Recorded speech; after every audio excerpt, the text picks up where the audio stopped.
नमस्कार आप सभी को। उम्मीद करता हूं कि आप सब खैरियत से होंगे। आपने मेरी वीडियो को लाइक किया, शेयर किया, मेरे चैनल को सब्सक्राइब किया, तो इसके लिए आप सबका बहुत बहुत धन्यवाद। आज हम एक्सेल को बेसिक से स्टार्ट करेंगे। जैसे ये मैंने एक्सेल ओपन किया है, तो एक्सेल की जो शीट है ये कॉलम और रो से मिलकर बनी है। ये जो लेटर्स में है ये हमारे कॉलम है, ए से लेकर ये लगभग 16,000 से ऊपर हमारे कॉलम है। लगभग और 1 मिलियन से ऊपर रोज हैं। तो ये एक सेल है। सेल रोज और कॉलम से मिलकर बनी है।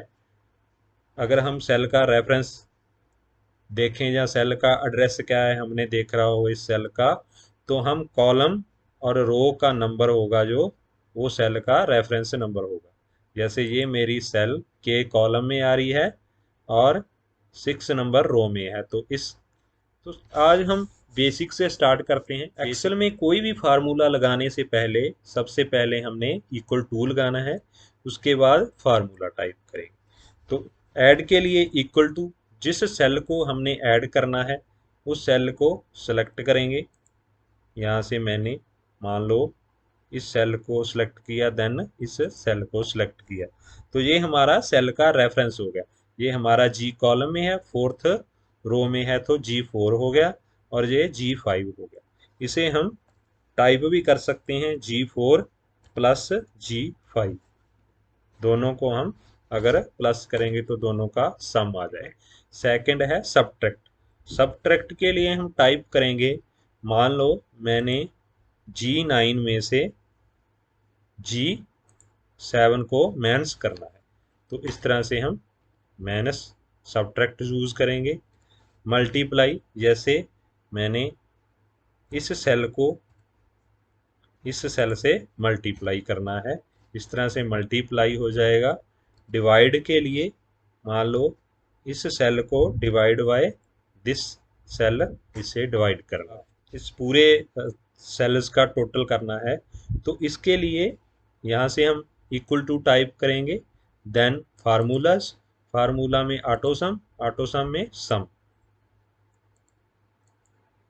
तो यहाँ से हम ये पूरे सेल रोज को, सेल रेंज को सिलेक्ट करेंगे जिस रो तक हमने करना है। मान लो हमने 11 तक करना है तो 11 तक सिलेक्ट करेंगे, देन इंटर। तो हमारी इस पूरी सेल रेंज का सम हो जाएगा। ऑल्ट प्लस इक्वल, तो हम पूरी सेल रेंज सिलेक्ट हो जाएगी और उस सेल रेंज का सम आ जाएगा। हम टाइप करेंगे सम, देन यहाँ से यहाँ तक हम सेल रेंज को सिलेक्ट करेंगे जिस सेल रेंज का हमने सम करना है, ब्रैकेट क्लोज, इंटर। तो हम इस तरह से उस सारी सेल रेंज का सम कर सकते हैं। अगर हम ऑटो करें यहाँ से, जैसे मैंने इक्वल टू होम पे ऑटो सम, तो यहाँ से हम ऑटोमेटिक सेल रेंज सेलेक्ट हो जाएंगी और उनका सम हो जाएगा। नेक्स्ट हमारा फार्मूला आता है एवरेज। अब हम एवरेज फार्मूला यूज करेंगे। इसके लिए टाइप करेंगे इक्वल टू, टाइप किया एवरेज। तो एवरेज निकालनी है, किस नंबर से किस नंबर तक निकालनी है या किस सेल से किस सेल तक निकालनी है, तो हम उस रेंज को सिलेक्ट करेंगे, सेल रेंज को, और ब्रैकेट क्लोज। इस तरह से हम एवरेज पता कर सकते हैं इस सेल रेंज की। उसके बाद आता है हमारा minimum and maximum formula. Minimum formula का मीनिंग है किसी सेल रेंज में से मिनिमम वैल्यू का पता करना। मैक्सिमम फंक्शन का यूज होता है किसी सेल रेंज में से मैक्सिमम वैल्यू फाइंड करना। तो सबसे पहले जैसे हम टाइप करेंगे equal to minimum, tab press किया, अब हम उस सेल रेंज को सिलेक्ट करेंगे जिनमें से हमने मिनिमम वैल्यू फाइंड करनी है, ब्रैकेट क्लोज। तो मिनिमम इस सेल रेंज में से फाइंड हो जाएगी। अगर हम देखें तो 20 इस सेल रेंज में से सबसे मिनिमम वैल्यू है। मैक्सिमम के लिए हम टाइप करेंगे मैक्स, टैब प्रेस किया, हम उस सेल रेंज को सिलेक्ट करेंगे, देन ब्रैकेट क्लोज, तो मैक्सिमम वैल्यू फाइंड हो जाएगी। जैसे इस सेल रेंज में से मैक्सिमम वैल्यू इस कॉलम में है, इस रो में है, इस सेल में है, तो ये हमारी मैक्सिमम वैल्यू फाइंड हो जाएगी। अगर हमें दो सेल रेंज में से वैल्यू फाइंड करनी है मिनिमम, तो जैसे मैंने टाइप किया मिनिमम, यहाँ से हम इस तरह से भी सिलेक्ट कर सकते हैं और ब्रैकेट क्लोज, तो इन दोनों में से सेल मिनिमम वैल्यू फाइंड हो जाएगी। यहाँ पे हम टाइप कर सकते हैं मिनिमम टैब, तो पहले मैंने जैसे इसको सिलेक्ट किया, इस सेल रेंज को, कॉमा, अब मैंने दूसरी सेल रेंज को सिलेक्ट किया और ब्रैकेट क्लोज। यहाँ से आप आगे तीसरी, चौथी, पांचवी, इस तरह से आप सेल रेंज सिलेक्ट कर सकते हैं। यहाँ से मैंने ब्रैकेट क्लोज की तो मेरी ये मिनिमम वैल्यू आ गई। मैक्सिमम वैल्यू के लिए टाइप किया मैक्सिमम, टैब प्रेस किया, यहाँ से हम सेल रेंज को सिलेक्ट करेंगे, कॉमा, दूसरी सेल रेंज को सिलेक्ट करेंगे, ब्रैकेट क्लोज, तो ये मेरी मैक्सिमम वैल्यू फाइंड होगी। नेक्स्ट जो हमारा फंक्शन आता है डेट एंड टाइम। डेट के लिए जैसे मुझे यहाँ पे टुडे की डेट फाइंड करनी है, तो मैं टाइप करूँगा equal to today, bracket open और ब्रैकेट क्लोज, तो टुडे की डेट आ जाएगी। आप इस फॉर्मेट को चेंज भी कर सकते हैं। Ctrl+1 टाइप किया तो यहाँ से डेट है, डेट में आपको जिस तरह का फॉर्मेट चाहिए आप उस तरह का फॉर्मेट सेलेक्ट कर सकते हैं। जैसे इस तरह का फॉर्मेट चाहिए तो आपको इस तरह डेट हो जाएगी। यहाँ से हम टाइम, टाइम के लिए टाइप करेंगे नाउ, ब्रैकेट ओपन और ब्रैकेट क्लोज, तो ये हमारा डेट और टाइम आ गया है। तो यहाँ से हम फॉर्मेट में जाएंगे, यहाँ से आप ओनली टाइम कर सकते हैं। टाइम में आपके पास आवर्स, मिनट या सेकंड। जैसे मैंने किसी डेट से लेकर नेक्स्ट डेट तक कोई डेज फाइंड करने हैं, मान लो मैंने 15/10/2022 तक मुझे डे फाइंड करने हैं, तो उसके लिए मैं इस डेट में से इस डेट को माइनस करूँगा, तो ये हमारे डे फाइंड हो जाएंगे। 24/9 से लेकर 15/10 के बीच कितने डेज हैं? 21 डेज। जैसे हमने मान लो कोई ड्यू डेट फाइंड करनी है आफ्टर 60 डेज, तो डेज हैं हमारे, ग्रेस पीरियड डेज हैं या कुछ भी है, तो यहाँ से मुझे 60 डेज बाद की ड्यू डेट पता करनी है। तो यहाँ से हम ड्यू डेट के लिए, जैसे मैंने इस डेट का, हमारा आज की डेट है, आज का बिल है, इसकी जो पेमेंट ड्यू है आफ्टर 60 डेज है, तो मुझे ड्यू डेट फाइंड करनी है, तो इसके लिए हम इस डेट में से ये डे प्लस करेंगे तो हमारी डेट फाइंड हो जाएगी। जो ड्यू डेट, डेट के लिए हम Ctrl+ सेमी कॉलम भी टाइप कर सकते हैं, इससे भी हमारी डेट फाइंड हो जाएगी। टाइम के लिए Ctrl+Shift+ ये, तो हमारा टाइम आ जाएगा, करंट टाइम। ये हमारा करंट टाइम है, ये करंट डेट है। तो नेक्स्ट जो हमारा बेसिक फंक्शन है या बेसिक फार्मूला है, वो है combining text from different cells. अलग अलग दो सेल से या दो कॉलम से हमने डाटा इकट्ठा करना है, दोनों को एक साथ करना है। जैसे ये मेरे पास फर्स्ट नेम है और ये मेरे पास लास्ट नेम है, या मुझे डाटा है, मैंने दोनों सेल्स को इकट्ठा करना है। लास्ट नेम मेरा पहले आए, फर्स्ट नेम बाद में, तो इसके लिए equal to last name and sign and first name, enter. तो इस तरह से मेरे ये दोनों सेल्स का डाटा इकट्ठा हो गया। अगर मैं चाहता हूं इन दोनों के बीच में कॉमा आए, तो इसके लिए हम टाइप करेंगे equal to last name and sign, inverted comma, comma, inverted comma close, and sign, then first name. तो इस तरह से बीच में कॉमा आ जाएगा।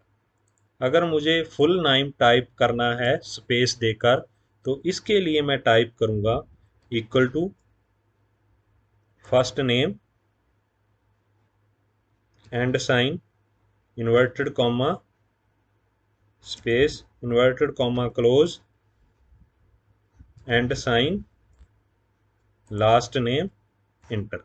तो इस तरह से हमारा दोनों सेल्स का डाटा कंबाइन हो जाएगा। तो सम इफ के लिए जैसे मैंने यहाँ से टाइप किया सम इफ ब्रैकेट ओपन रेंज, हमने रेंज को सिलेक्ट करना है, रेंज सिलेक्ट करी, देन क्राइटेरिया, हमने फाइंड क्या करना है इस सेल रेंज में से, इस सेल रेंज में से हमने एप्पल्स फाइंड करना है, कॉमा, सम रेंज, अगर ये फाइंड होता है एप्पल्स इस सेल रेंज में से, तो सम किस रेंज का करना है, तो हमने सम इस रेंज का करना है, इस रेंज में से एप्पल का फाइंड करना है, ब्रैकेट क्लोज। तो ये हमारा सम हो गया है। ये हमारा एप्पल जैसे 30, यहाँ पर एप्पल है 40, 30 और 40 70, यहाँ पे एप्पल है 120, तो टोटल कितना हो गया 190। इस तरह से हम सम कर सकते हैं।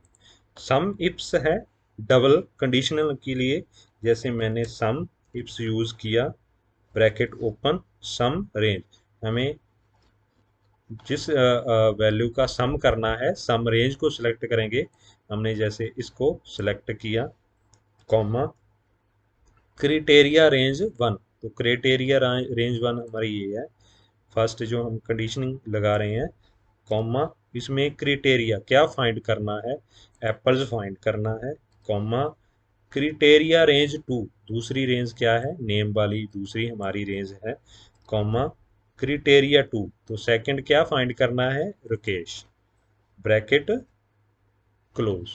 तो इस तरह से हमारा दोनों ये कंडीशनल लग गया। जैसे पहले इसमें क्या है कि हमने इस सेल में से एप्पल्स फाइंड किया, और उसके बाद सेकंड नेम में हमें सेकंड में राकेश फाइंड किया है। तो यहाँ से सिर्फ उन्हीं सम वैल्यू का सम हुआ है जिसमें एप्पल्स और राकेश दोनों आ रहे हैं, जैसे इसमें आ रहे हैं 40 और इसमें आ रहे हैं 120, तो दोनों का सम 160 हो गया। नेक्स्ट आता है हमारा काउंट, काउंट ब्रैकेट ओपन, हम वैल्यू को सिलेक्ट करेंगे, सेल रेंज को सिलेक्ट करेंगे और ब्रैकेट क्लोज। तो ये है सेल्स का टोटल हो गया, टोटल कितनी सेल्स में डाटा है, तो टोटल 8 सेल में डाटा है। अगर इसमें से कोई भी सेल ब्लैंक होती तो ब्लैंक सेल को ये काउंट नहीं करता। फॉर एग्जांपल जैसे मैंने इस सेल को ब्लैंक कर दिया तो हमारी सेल्स कितनी काउंट हो रही हैं, 7। तो अगर इसमें कुछ डाटा होगा तो ये पूरी काउंट करेगा। तो इस तरह से हमारा ये काउंट है। जो काउंट इफ्स है, जैसे मैंने काउंट इफ यूज करना है कंडीशनल फार्मूला, अब हम काउंट इफ का यूज करेंगे। इसके लिए हम टाइप करेंगे काउंट इफ ब्रैकेट ओपन, तो सबसे पहले रेंज है, रेंज कौन सी है, ये हमारी सेल रेंज है, कॉमा, इसमें से हमारा क्राइटेरिया क्या है, बेस क्या है, किस वैल्यू को हमने बेस मानना है या फाइंड करना है, हमने एप्पल को सिलेक्ट किया, देन ब्रैकेट क्लोज। तो उतनी सेल काउंट हो जाएंगी जिस सेल में एप्पल्स है। तो इस सेल में एप्पल्स हैं, इस सेल में एप्पल्स हैं, इस सेल में एप्पल्स हैं, तो ये 3 सेल्स हैं, तो तीनों सेल्स काउंट हो गई। तो अगर हम काउंट इफ्स यूज करते हैं, वो डबल फॉर्मेटिंग के लिए हो गया, उसमें हम डबल कंडीशन दे सकते हैं। जैसे यहाँ से मैं टाइप करूँगा काउंट इफ्स ब्रैकेट ओपन, तो क्राइटेरिया, क्राइटेरिया हमारा क्या है, जैसे ये हमारा क्राइटेरिया है, first criteria, then criteria range, ये हमारी फर्स्ट क्राइटेरिया रेंज है, और क्राइटेरिया 1, तो हमारा क्राइटेरिया 1 क्या है, एप्पल्स हमने फाइंड करना है इस सेल रेंज में से। सेकंड हमारी क्राइटेरिया रेंज, ये सेकंड है, इसमें से हमने राकेश फाइंड करना है, ब्रैकेट क्लोज। तो ये 2 है। जैसे पहले क्या है, एप्पल्स फाइंड हुआ, फिर उस सेल को जिसमें राकेश है, राकेश को फाइंड किया, फिर दोनों को मैच किया और एप्पल और रुकेश दोनों सेम किस सेल्स में आ रहे हैं, जैसे इसमें आ रहे हैं और इसमें आ रहे हैं, तो ये कितनी सेल्स काउंट की है, 2। तो ये हमारा काउंट इप्स फार्मूला।